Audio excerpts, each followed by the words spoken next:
Hello and welcome to Future Horizons, the Tempest Podcast. I'm your host, Zevi Watmough.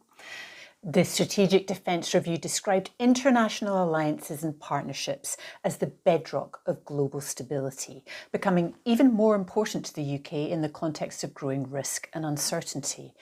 It referred to the Global Combat Air Programme as an example of capability, collaboration, and a powerful signal of the UK's ambition to bring partners from different geographic regions closer together in support of collective security. Joining me now to discuss the importance of global relationships for the UK's future combat air system, including GCAP, are Peter Watkins, Associate Fellow, Chatham House International Security Programme, retired Air Commodore Jonny Morton, BAE Systems FCAS Director, Capability Portfolio, and Dave Morris, Leonardo Head of Campaigns for Future Combat Air, GCAP. Peter, coming to you first, can you describe why these international partnerships are so crucial?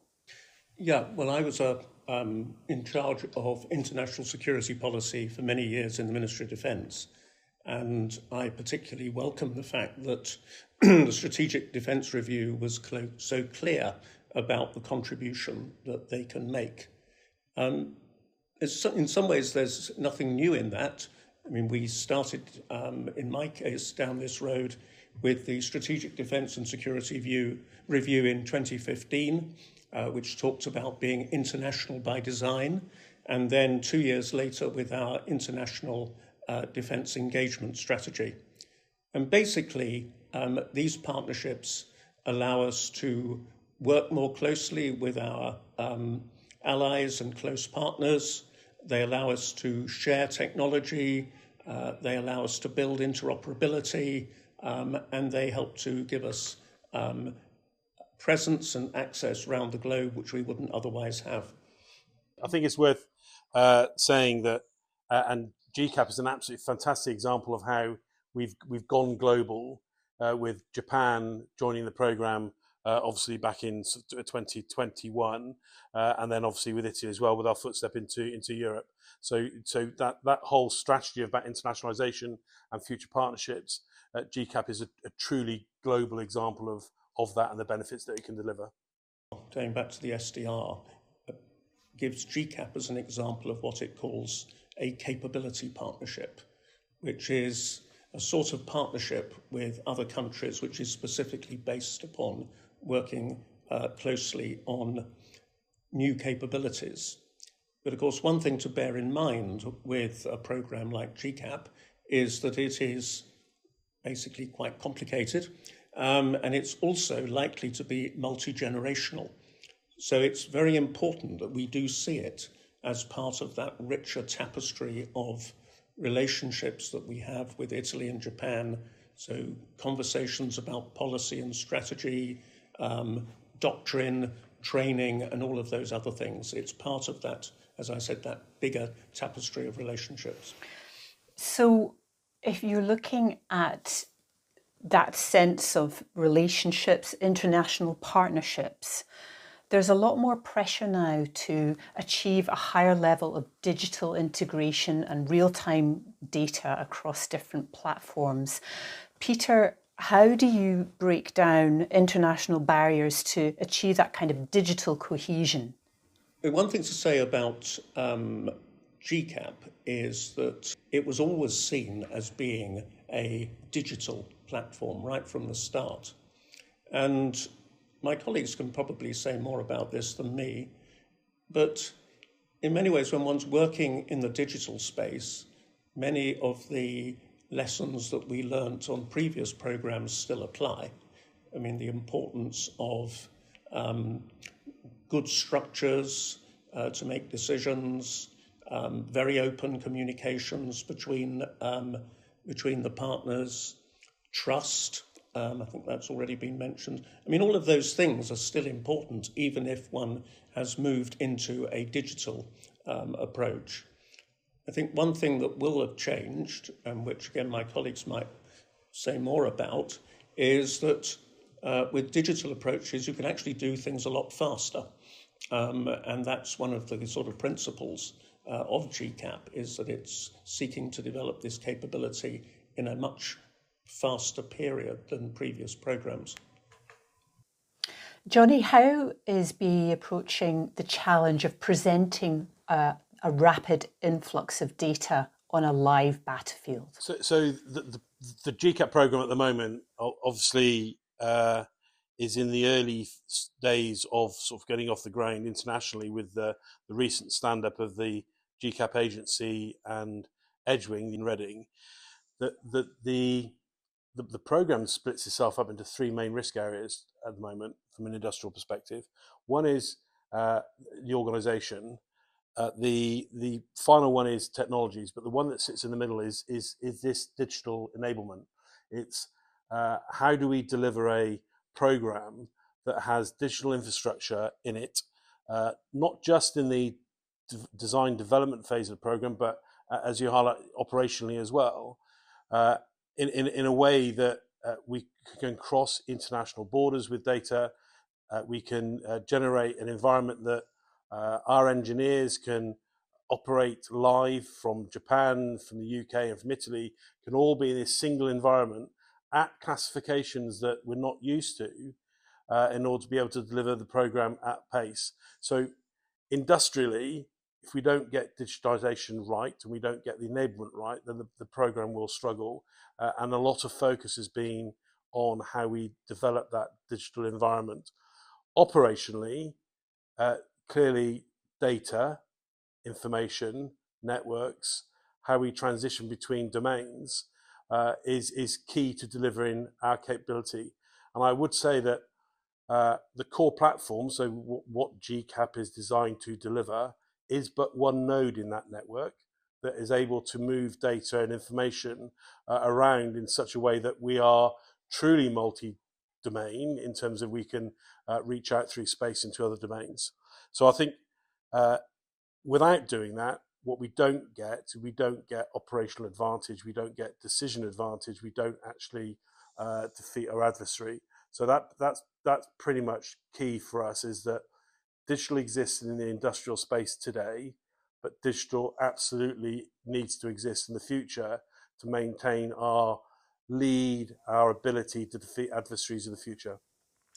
Dave, how are we ruggedizing digitization, if you like, because it's classically seen in an industrial setting, but now it's got to be in a military setting?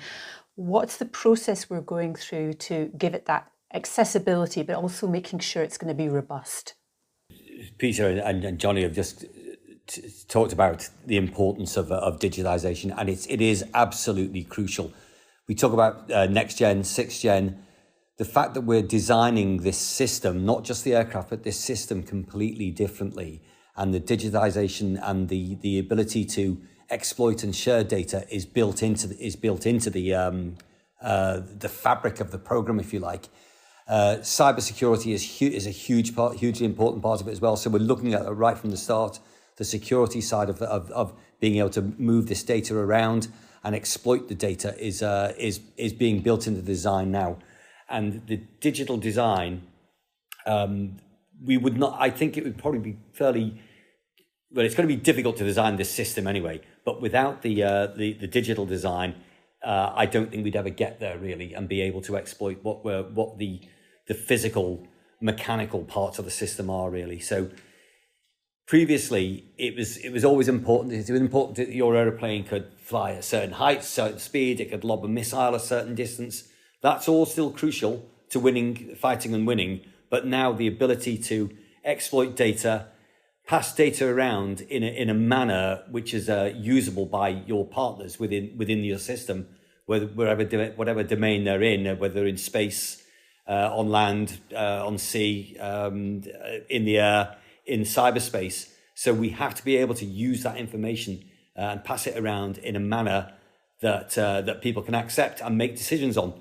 And Jonny already mentioned decision advantage. It's being able to make that decision to have the effect that's required. So cybersecurity, AI, all of these different sort of parts of the network are coming into play. Dave, staying with you, you've spoken about the importance of making decisions, and sometimes that's very challenging. But there's a lot to be gained from making key decisions in a collaborative fashion as part of a partnership, and some of the benefits coming from that are development timelines, strategic shared resources, funding. Can you share what you think is the shape of the future of defence going forward because of these benefits? Okay, obviously this is a very big and complex program, and initially talking about GCAP, which is where we are at the moment with the three nations. This has to be baked in now, and we're building these partnerships now. And as the different parts of the program build up with the GCAP International Government Organisation, Jonny's already mentioned Edgewing. So we have to get this right now, and there's a lot of hard work going into that to make sure that we can transition into the next phase, the design and development phase of GCAP, and also FCAS, that we can do this efficiently. I think Peter's probably got a better handle on that than I have, actually, if you want to expand on that. Yeah, I can do. First of all, we're not starting from scratch here. There have been big partnerships like this before with Tornado and Typhoon, which have formed those two aircraft have been the backbone of the Royal Air Force now for, over 40 years, so back to the mid-80s. But I think what's becoming apparent, particularly as we look at the strategic situation we're in now, and as we seek to learn lessons from Russia's war on Ukraine, is the increasing importance of interoperability. And as countries like the UK and Italy and Japan, as we increase our defence expenditure, we want to make sure that we minimise duplication. As I said, these partnerships, as we go into the future, are likely to become even more important. I think we'll see more of them. Obviously, we're here to talk about GCAP, but there's a similar capability collaboration in the sense of its scale and ambition. It's in a completely different area, and that is AUKUS with the United States and Australia. But we've also got the new European long-range precision strike system that's being worked on, involving Germany, the UK, and other countries.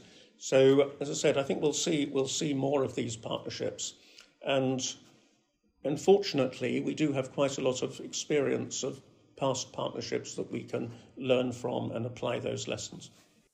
I guess any partnership is only as strong as the industrial base that supports it, Jonny, and indeed maintaining a skilled workforce makes sure that you have enough onshore capacity to be able to produce capability effectively.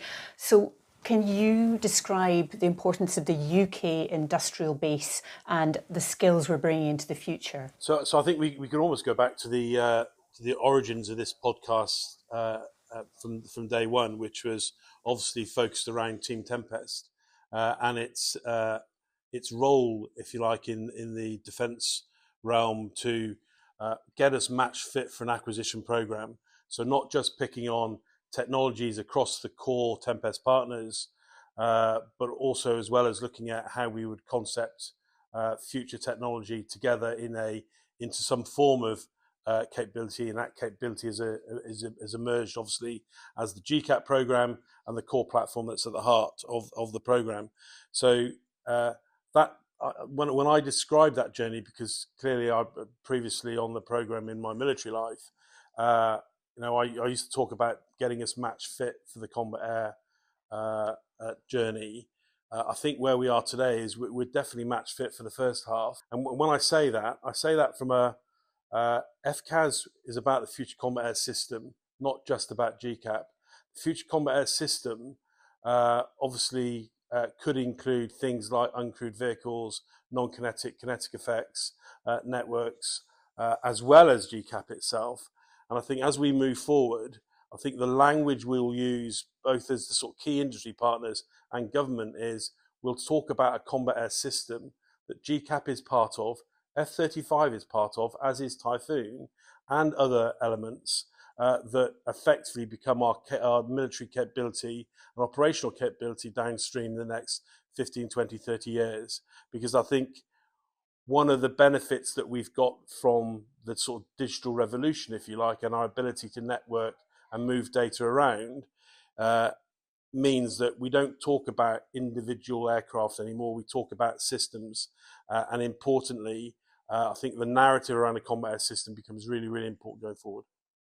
The narrative is important and the language that's being used. Dave, how are we instilling a sense of urgency in workforces regarding the importance of operational readiness, of giving the end user the capability they need at the time that they need it? That's a very good question, good point. It's a pretty racy timeline we're working into the mid 30s to bring this capability to the GCAP capability to ourselves and our partners. So, as people are joining the program, and when I say people, I'm saying other partners coming into the program, our supply chain, our youngsters coming in, all the companies involved have a pretty robust apprentice and graduate programs, which are really important. Instilling in everybody, we're having to work hard to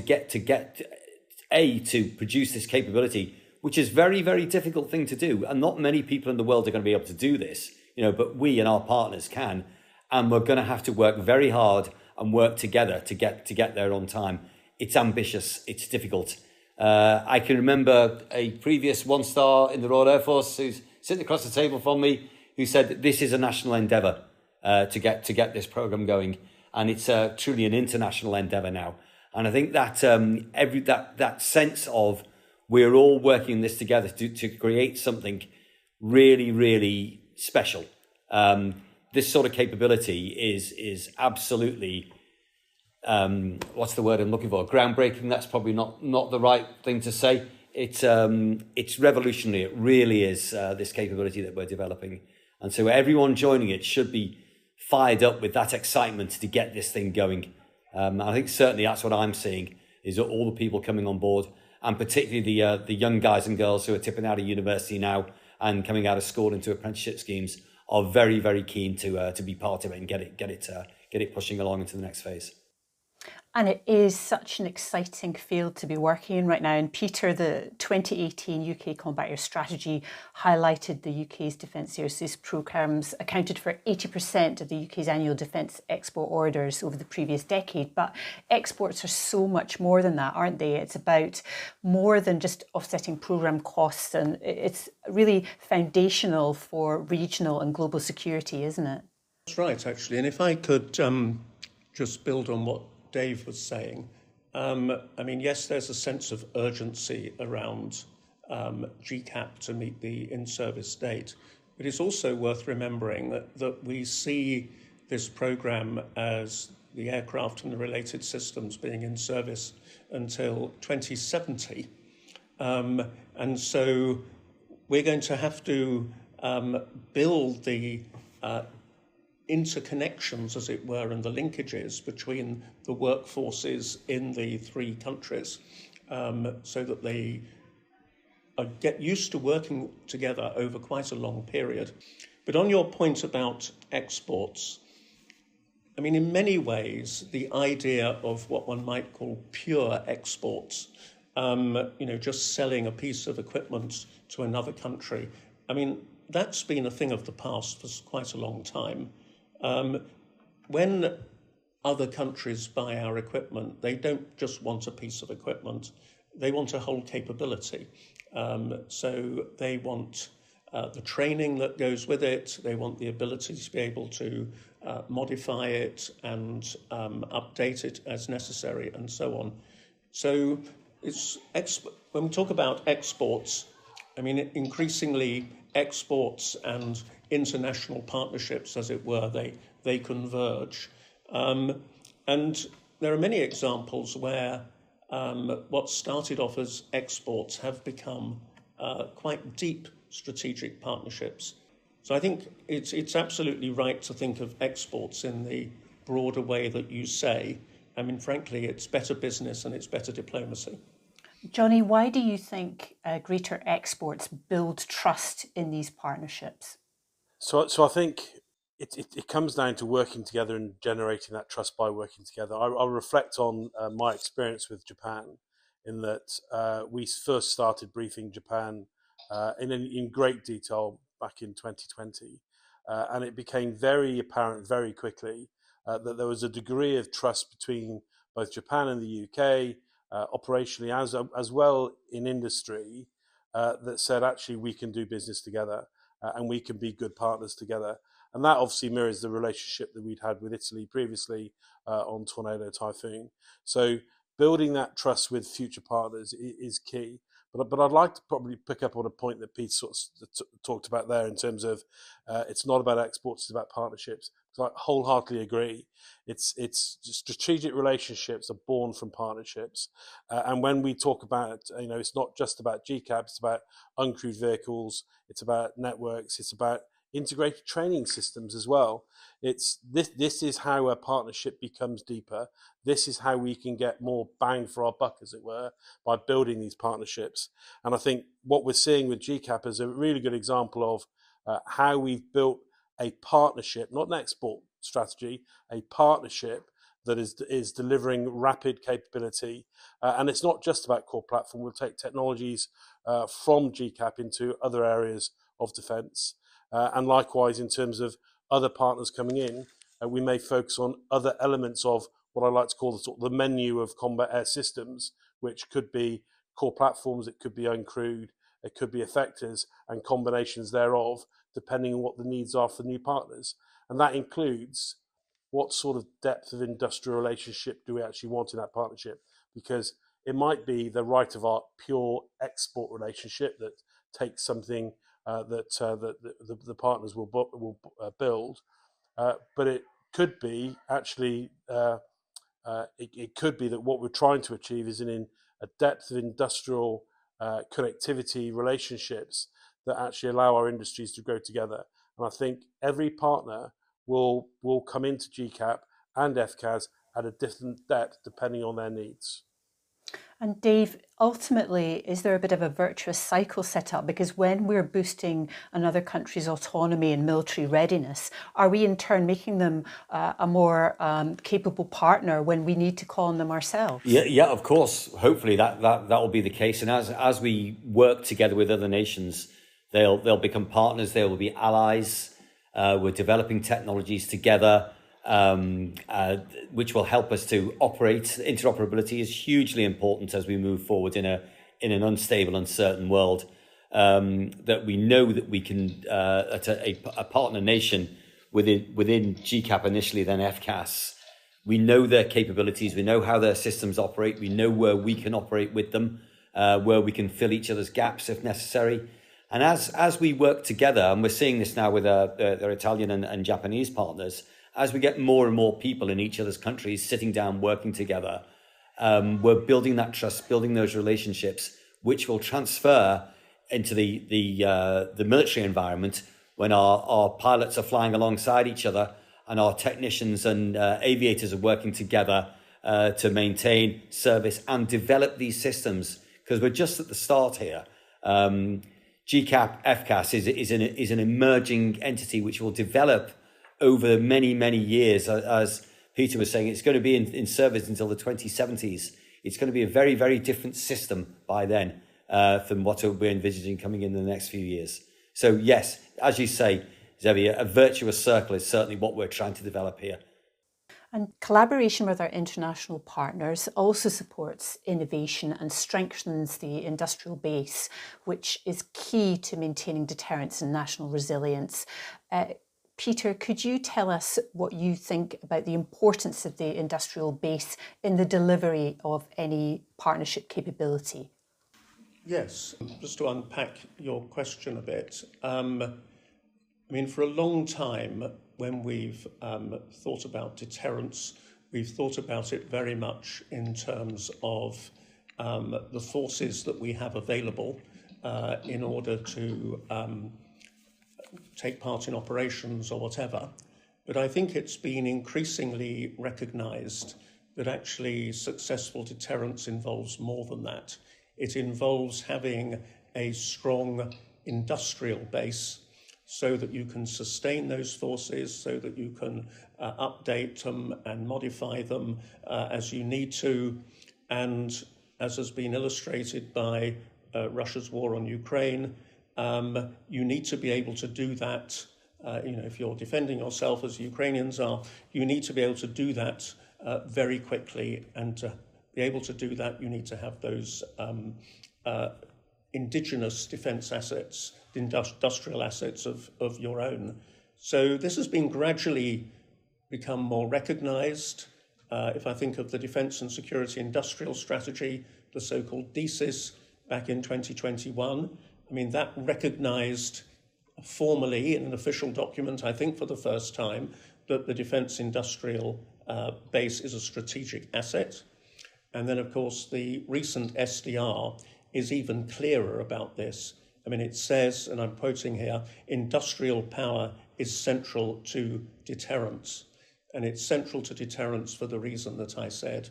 You need to be able to develop, field, maintain all of these systems in a consistent and effective way in order for your forces to have the deterrent effect that you want them to have.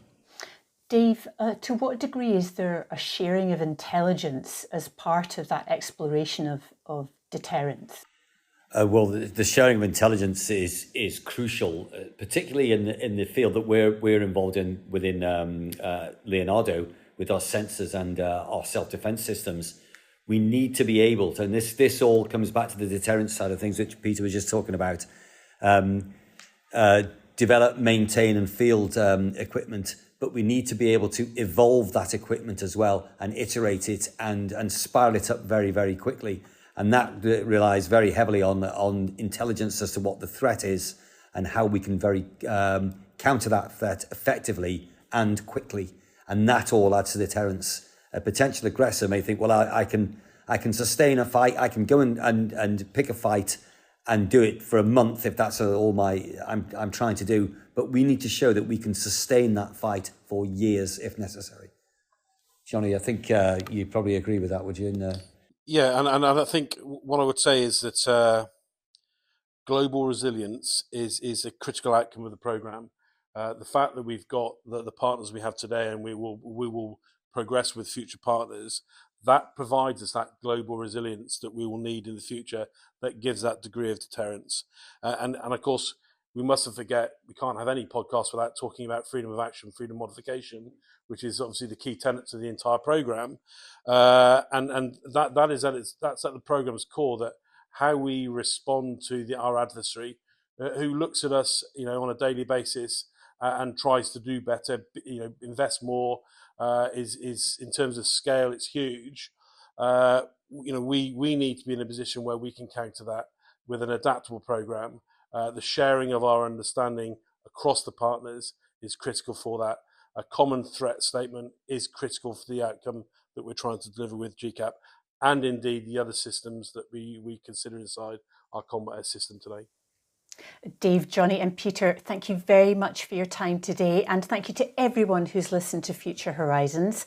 We'll be back in the new year with a new series and maybe a few specials in between.